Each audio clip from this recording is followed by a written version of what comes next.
Alors, vous l'aurez remarqué, je ne vous apprends rien, l'actualité est assez peu réjouissante en ce moment, et en même temps, de notre côté, c'est essentiel de continuer à vous informer sur tous ces sujets-là, mais par contre, eh bien, c'est le retour aujourd'hui d'un format que vous appréciez beaucoup, un format dans lequel on se plonge dans une série de bonnes nouvelles qui se sont déroulées partout dans le monde ces derniers jours. On est donc partis ensemble avec quelques grandes bonnes nouvelles rien que pour vous. Et je vous en reparle en fin de vidéo, mais à noter que cette vidéo est réalisée en partenariat commercial avec EDF à l'occasion d'une belle initiative. En fait, EDF soutient le programme 1, 2, 3 nager qui a été lancé par la Fédération française de natation et Paris 2024 et dont l'objectif est d'apprendre à nager à 100 000 jeunes d'ici les Jeux de Paris 2024 pour lutter contre les noyades. Alors je vous en dis plus en fin de vidéo. En attendant, vous avez des liens en description si jamais ça vous intéresse. Pour l'actualité donc que je voulais voir avec vous, l'Union européenne va apporter son soutien financier afin de renforcer un plan de protection de la forêt amazonienne. C'est un plan qui a été mis en place par le Brésil il y a quelques semaines. Concrètement, le but c'est de coordonner les aides financières qui viennent de tous les pays de l'Union européenne. Ça fait un total d'environ 260 millions d'euros. Et en l'occurrence, c'est les aides qui viennent de l'Espagne, de l'Italie, de la Suède, de la France, de l'Allemagne ou encore des Pays-Bas. Le tout pour freiner donc la déforestation très importante en Amazonie. Il faut savoir qu'il y a déjà des chiffres assez encourageants. Typiquement, la déforestation en Amazonie a diminué de plus de 60% par rapport à juillet 2022 grâce à une série de mesures qui ont été mises en place par le gouvernement brésilien. C'est ce qu'a annoncé la ministre brésilienne de l'Environnement au journal britannique The Guardian. On verra donc jamais tout ça se poursuit dans les prochains jours. C'est un défi absolument colossal. Et d'ailleurs, j'avais fait un documentaire en Amazonie justement sur ce sujet-là. Je vous mets un lien en description si vous voulez en savoir plus. Deuxième bonne nouvelle de la semaine, on part en Martinique, un département d'outre-mer français donc, où la montagne pelée ainsi que les pitons du Nord ont été inscrits samedi au patrimoine mondial de l'UNESCO. Alors l'une des missions de l'UNESCO, c'est de préserver le patrimoine culturel ou naturel de la planète. Et cette inscription, elle est donc très importante pour s'assurer de la protection de ces espaces naturels, ici en l'occurrence en Martinique. Il y a donc désormais 12% du territoire martiniquais qui entre au patrimoine mondial de l'UNESCO. Ça équivaut à 14 hectares de superficie. Je vous mets des liens en description pour en savoir plus. Troisième actualité, on va parler maintenant de Navir, le premier cargo au biométhanol, qui est un carburant beaucoup moins polluant que le fuel, a été inauguré la semaine dernière à Copenhague au Danemark. En fait, à lui seul, ce navire nommé Laura Maersk va permettre d'économiser 100 tonnes de CO2 par jour par rapport à un navire identique qui fonctionne au fioul. Et c'est une innovation assez importante puisque selon le GIEC, donc le groupe d'experts de l'Organisation des Nations Unies sur le climat, le secteur maritime représente 3% des émissions de gaz à effet de serre dans le monde et il pourrait passer à 17% dans les prochaines années. Il y a donc un enjeu important alors qu'il y a de plus en plus de marchandises échangées. Alors après, attention, je me permets tout de même d'apporter une nuance, même si c'est censé être une bonne nouvelle, il faut quand même garder un esprit critique, surtout sur ces sujets-là. C'est important de noter que ce carburant peut être produit de plusieurs manières, et l'une d'elles, eh bien, c'est l'utilisation du charbon et du gaz, les combustibles fossiles qui peuvent émettre énormément de gaz à effet de serre. Autrement dit, ça peut être une fausse bonne idée en quelque sorte, donc il faut rester très vigilant. Je vous mets des liens en description. Quatrième actualité désormais, un fonds pour défendre les droits des personnes LGBT dans le monde va être créé par la France. C'est ce qu'a annoncé la ministre des Affaires étrangères, Catherine Colonna. Alors très concrètement, en fait, dans un certain nombre de pays, je ne vous apprends rien. Les personnes se font menacer, persécuter, voire tuer parce qu'elles seraient gays, bisexuelles ou trans. Or, selon l'Organisation des Nations Unies, 77 pays dans le monde possèdent encore des lois discriminatoires qui viennent criminaliser des relations entre personnes de même sexe. Il y a même d'ailleurs la condamnation à mort qui est encore présente dans de nombreux pays.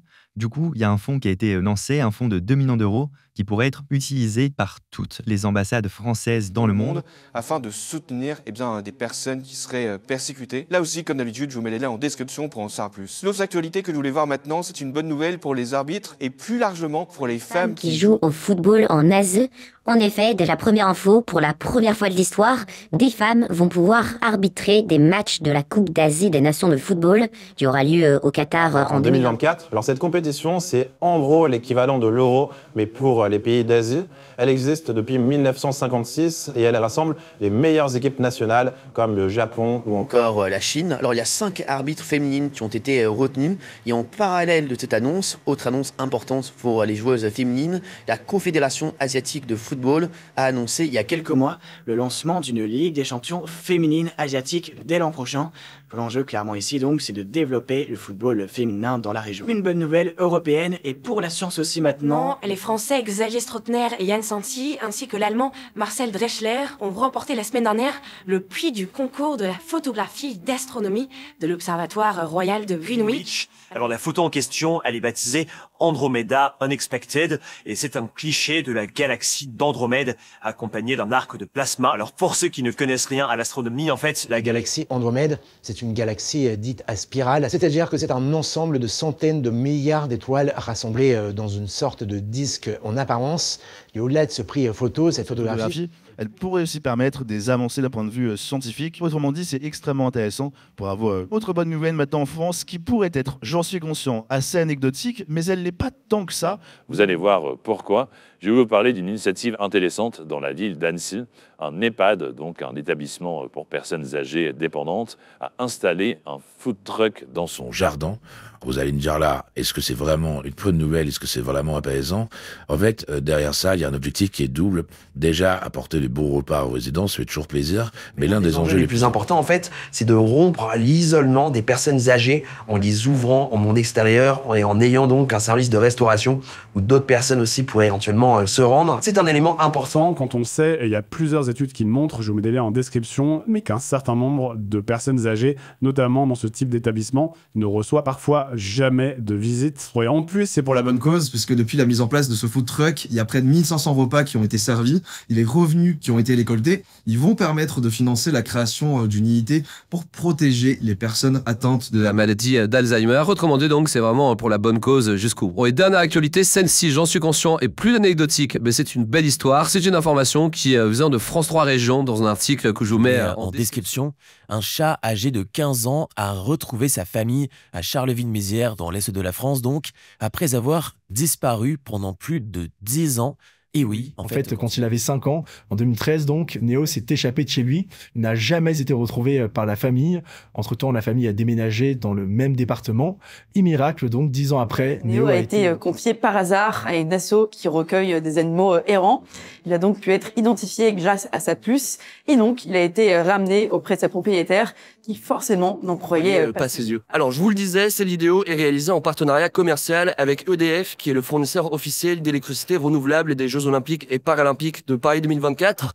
En fait, EDF soutient un programme 1, 2, 3 nager qui a été lancé par la Fédération française de natation et par Paris 2024. C'est un programme tout simplement qui permet de lutter contre les noyades. Florent Manodou, qui est champion olympique. Et à tête de la team EDF, on est d'ailleurs l'ambassadeur. Pour comprendre à quel point c'est un problème important, rien que cet été, 253 personnes ont perdu la vie lors de noyades accidentelles, selon un bilan qui a été fait par Santé publique France. Et ces noyades, qu'elles soient mortelles ou non, elles concernent davantage les plus jeunes, donc les moins de 6 ans, ainsi que les plus âgés, donc les plus de 65 ans.